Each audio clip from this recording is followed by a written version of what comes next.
Traveler, Paimon, you're here. Fremine! Why did you call us in such a hurry? Did you hear something from Zuria?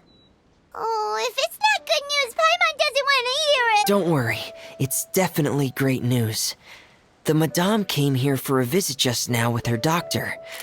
Color has returned to her cheeks, and she sounded full of energy as well. She said she'd like to return to the court to continue hosting the art exhibit. But this time, she'll work with her doctor to exhibit some picture books related to the illness. Of course, Thelxie's fantastic adventures and the guidance therapy will be included in the exhibit as well.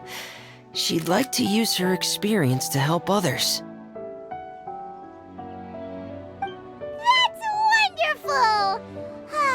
So it wasn't bad news after all. Mm-hmm. Here, please take this picture book with you. The Madame wanted you to have it. If at some point in the future you were to run into someone with similar troubles, she hopes the book would be of use to you. But this is her son's story, right? Is it really okay to give the book to us? Don't worry, it's just a copy. She still has the original. It's extremely important to her. Alright, then there's no problem. It feels good knowing we've contributed to something important.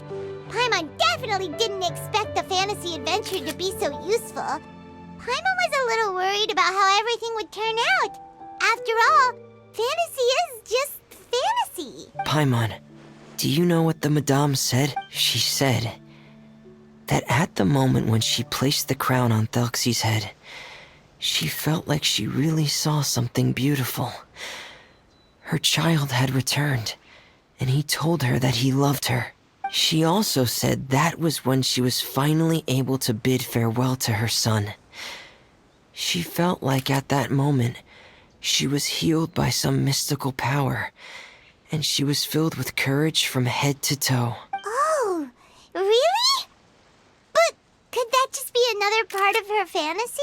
Perhaps.